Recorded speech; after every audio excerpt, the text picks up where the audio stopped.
tall ship ploughs her wake in the English Channel. Her yards creak with strain as fresh winds fill the sails, driving her over the swell. Lord Nelson, owned by the Jubilee Sailing Trust, is a rather special bark, designed to accommodate voyage crews of physically disabled people. She was born out of an idea that germinated in the mind of one man and became his dream. Turning the dream into reality was a long haul, but finally came the seal of royal approval when the Duchess of York named the ship and became her sponsor.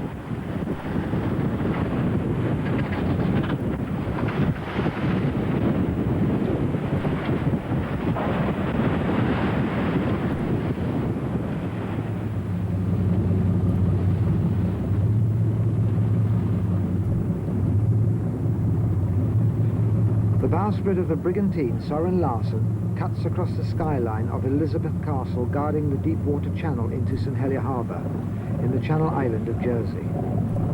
On board, a mixture of able-bodied and disabled islanders, strangers mostly, brought together, each learning the lessons and gaining experiences to be incorporated into future voyages or mixed ability crews.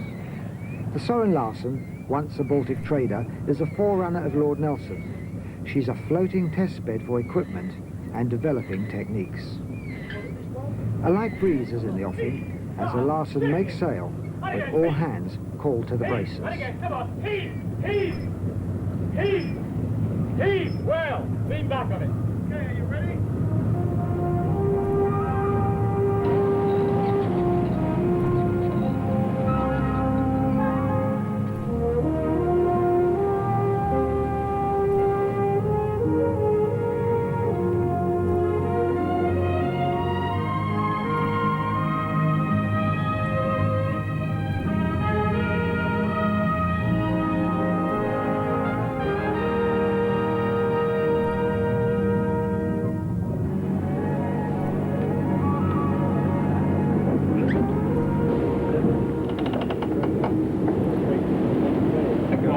The mixed ability crews start to familiarise themselves with the strange language of shipboard life. Experienced watch leaders, all volunteers, are on hand to give instruction, watched over in turn by the professional crew. Safety is paramount, and the first lessons are aimed at gaining sea legs. One key item is the audio compass, enabling a blind helmsman to go solo on the wheel. The differing frequency of bleep helps correct his course. A change of watch is ordered, and a chair-bound crew member is surprised to discover she can sail the ship. And we don't want it to go too fast, so we let it go back a bit, right? Let it go half a turn back. Alright, half a turn. So that the black bit comes down here, see? Right, because we're going over a little bit. So if we go over, we want it to go backwards again, so that's why we turn it that way.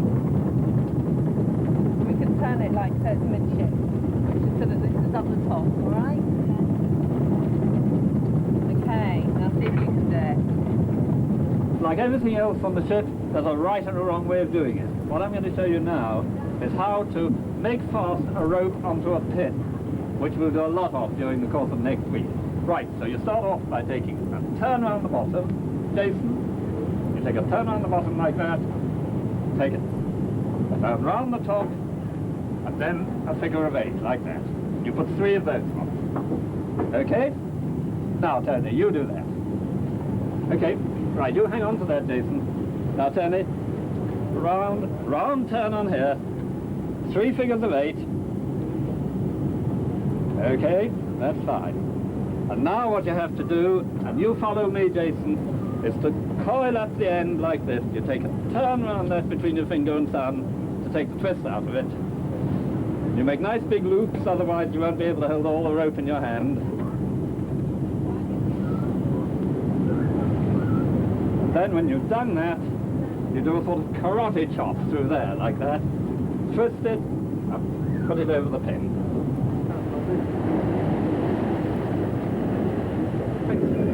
A comprehensive log is kept of each day's work by the captain. Details of weather conditions, the amount of sail used, who was seasick, how the handicap reacted to varying situations.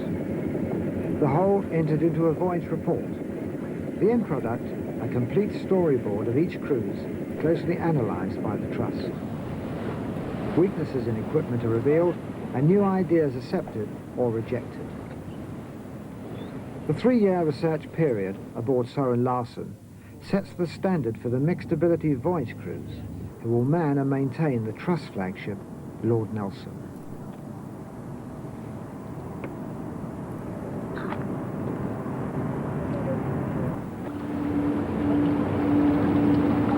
Southampton Water, the headquarters of the Jubilee Sailing Trust and the home port of Lord Nelson, the only tall ship in existence designed to accommodate a crew of physically disabled. It was a difficult berth. The original builders went into liquidation, and finally the hull was laid alongside Vosper's for fitting out. The 400-ton bark went over budget, with costings around the £3 million mark. Apart from special requirements for the disabled, the Trust had to meet tough safety regulations demanded by the Department of Transport.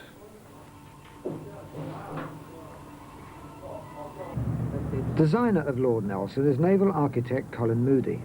His brief, to include as many facilities as reasonably possible to help the handicapped work alongside the able-bodied without removing the element of challenge. So why select a square-rig ship?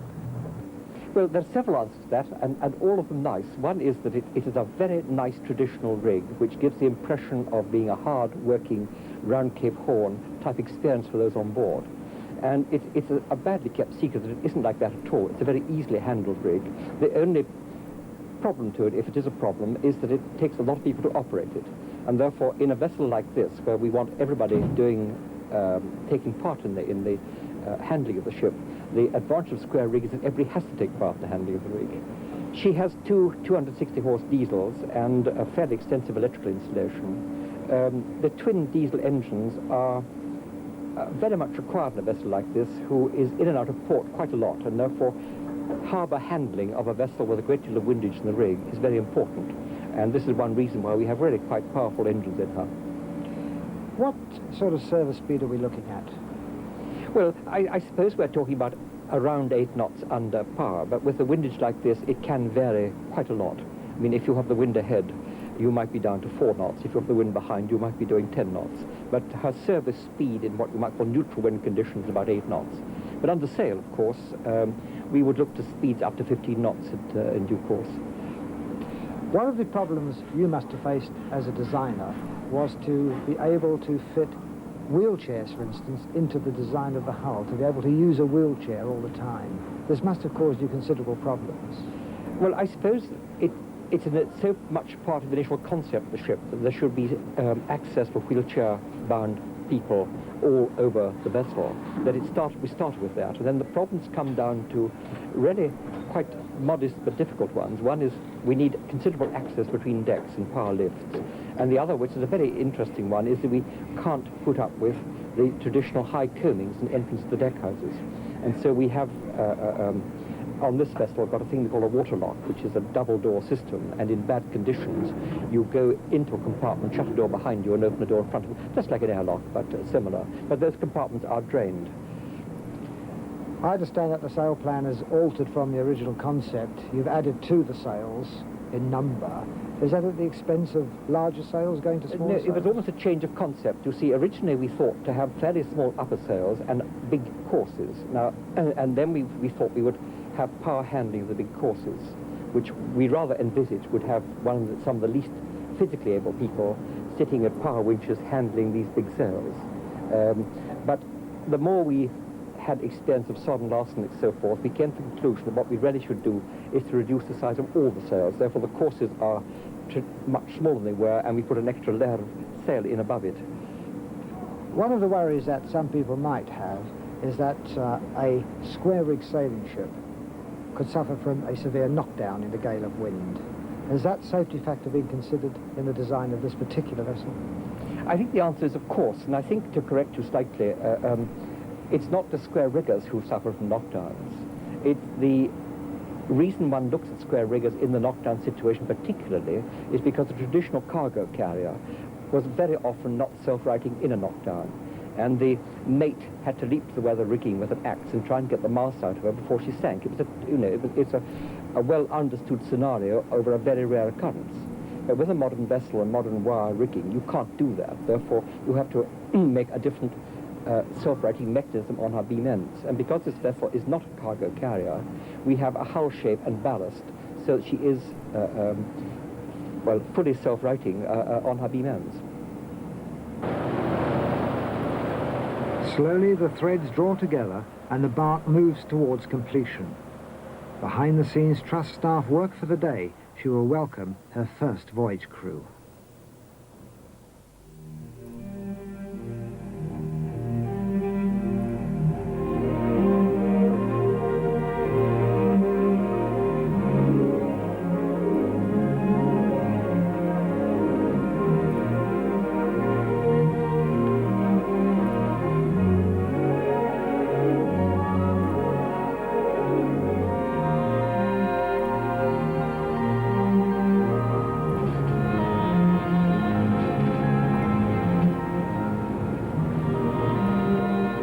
Force 9 winds in the rigging. Lord Nelson, under reduced canvas, drives through the Solent. A seagull's view shows her lines as the power created by billowing sails surges through the hull. With her full complement aboard, the ship settles into watch routine.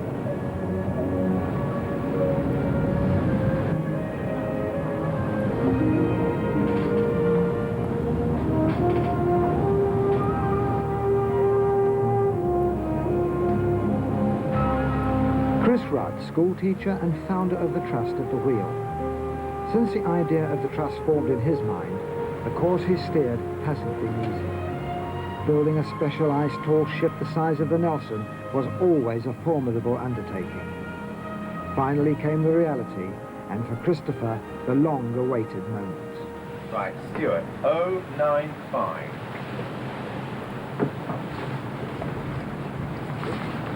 A thoughtful man, well used to mixing with the disabled, Christopher believes in sharing his dream with others. Well, it's certainly one man's dream in the sense that I put this scheme forward on behalf of disabled people, and it was accepted readily by them who enthused about it so much it led to its success. So a lot of people have had input to this scheme, and all of our dreams have come true with this beautiful ship that's sailing here today. But it started some 9 years ago. Yes, certainly it did. Yes, I was teaching disabled children sailing at the time, and I was having to leave them behind when we did expeditions to sea and stick to the inland water, sailing in small boats with them, and it seemed an awful pity, as their enthusiasm for adventure sailing was every bit as much as anybody else's, the able-bodied kids, you see. So, in 1977, I wrote to Prince Charles in his Queen's Silver Jubilee Year appeal, and asked if some of that money could be diverted to develop a scheme for offshore sailing for mixed ability crews to include the disabled. Knowledge gained aboard the trial ship Soren Larsen is used to ease the integration period when the able-bodied and handicapped make first contact. The Trust named it the Buddy System. The buddy system is designed to provide a partnership of able-bodied and disabled people, particularly, I think, to operate in the case of any sort of emergency or special situation that perhaps required a little bit more of a helping hand being given to that disabled person. But let's face it, also, the disabled person will feel somewhat protective and helpful in that situation also to the able-bodied. So again, it's the partnership, and as far as possible on equal terms, which is really what we're after. Describe some of the reactions that you've received from the disabled people who've gone ashore after sailing with you. Oh yes, well, endless really quotes. I can't come up with definite. Oh yes, I come up with one from a deaf chap. He went deaf when he was 50, profoundly deaf, and he found himself going into isolation, which of course deafness can lead to. And he did a voyage with us for about 10 days, and he came off and gave us this bit of a nugget of a quote. He said, "Never was any sympathy shown on board, but only understanding." And I think in a way that sums up what we're trying to achieve with these voyages, and does happen quite naturally. We've had other people saying that they've gained enormously in confidence, and that when they've gone ashore, they've begun to lead a more generally adventurous life. In other words, it's not just that they want to go to sea again with us to continue this newfound spirit of adventure, but they'll carry it ashore into their jobs and their family life and so on. So it seems quite widespread, the sort of the off effect of a voyage on a ship like this with a mixed ability crew. One thing that certainly does impress us is the range of age. Yeah, well, we were always keen that this shouldn't be limited to young people, because after all, in some respects, you're considered a bit of a write-off as far as adventure exploits are concerned after the age of about 25, certainly 30, and if you're disabled and 30, that's it. You're forgotten in a respect of exciting adventures like offshore sailing in a square rigger. So we thought we wouldn't really put an upper age limit on it at all, and we therefore can take people from, so far our range has been from 16 up to 84 years old, and the 84-year-old played his part as a member of the crew very well indeed and absolutely loved it, and everybody in between. So our average age sometimes is between 30 and 40, sometimes even older. All game people with a great sense of the, adventure of it and putting all they've got into it and getting on together. And it really works. The formula works.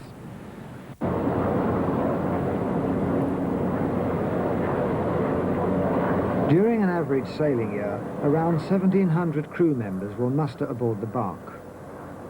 Lord Nelson is a step away from the normal sail training ship, crewed by people without large age gaps. For the professional crew, the demand is twofold. First, to run the ship in a seaman-like manner in safety. Secondly, to be able to give knowledge and instruction on a day-to-day basis. All cruises are planned with a holiday atmosphere in mind, the voyage crew being encouraged to participate in all activities. The will to do so must come from within the person, as Paul Hanson from a Surrey Cheshire home discovers. This morning we left our anchorage at Cowes Roads. That's right. And we came east, headed down the Solent, past the no man's land foot and Spithead, and headed out to the sea. Past Warner, we went south, and at the moment our present position is just down there at 11:40. And if you look out the window, you can see Culver's Cliff. That's the white cliff over there. What we're going to do next is we're going to, because we've got a bit of problems with the anchors there, we're going to hand a lot of the sail and motor round so we can head north again, secure the anchors, and then we can set some more sail.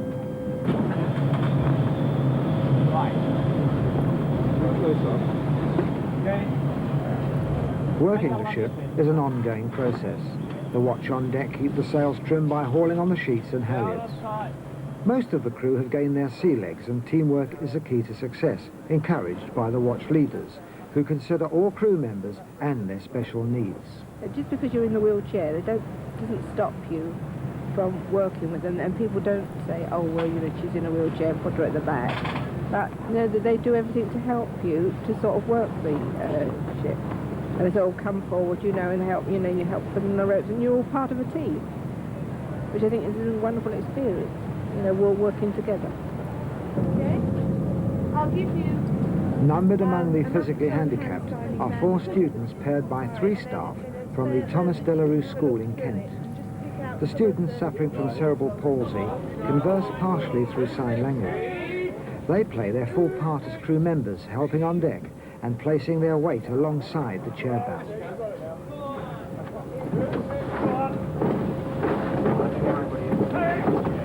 Aboard ship, the teachers tend to remain in the background and allow the students to develop their own skills, an extension of their normal school activities. Caroline Buxton, the teacher, is clear about the advantages.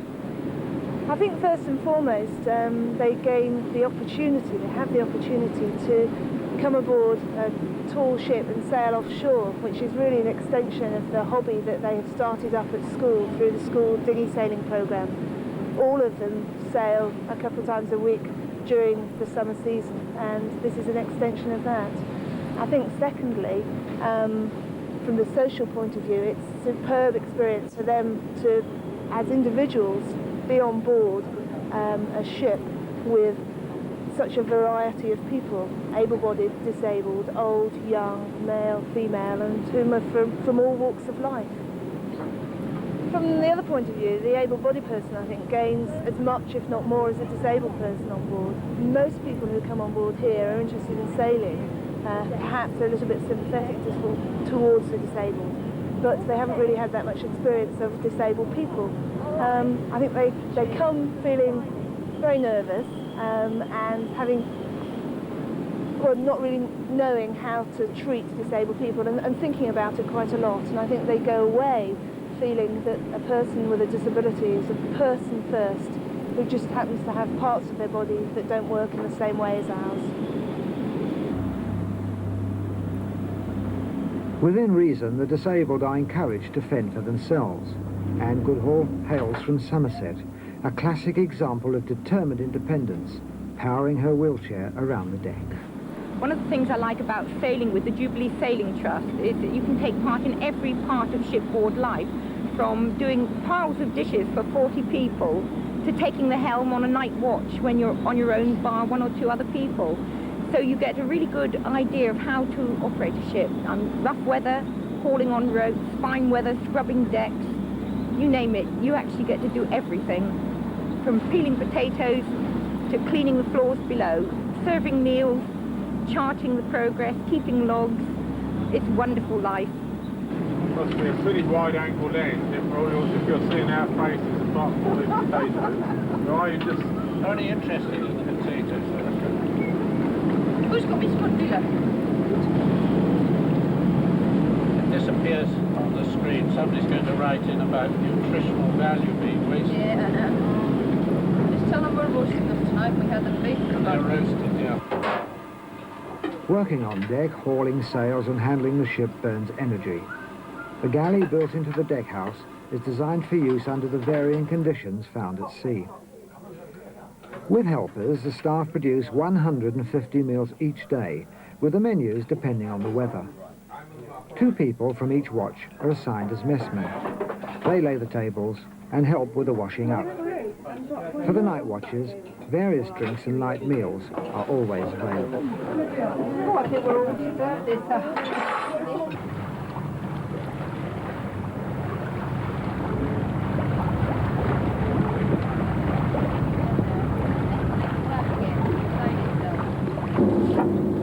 For our voyage crew, the experience of sailing before the mast is nearly over. Activity is centred on preparing for berthing. Happy hour brings the daily routine when the ship is cleaned from stem to stern. Almost without realising it, all crew members have undergone a slow change. Ropes are handled with a confidence gained in the ways of the sea after several days on deck. The working of a square-rigged ship is no longer a mystery.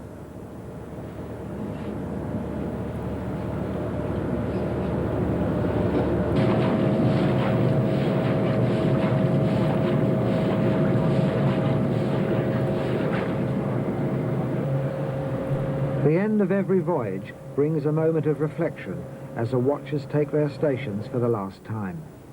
The crew who joined as individuals have learnt to sail as a team. Friendships have been formed, memories shared, and problems overcome. For most of us, dreams are soon forgotten.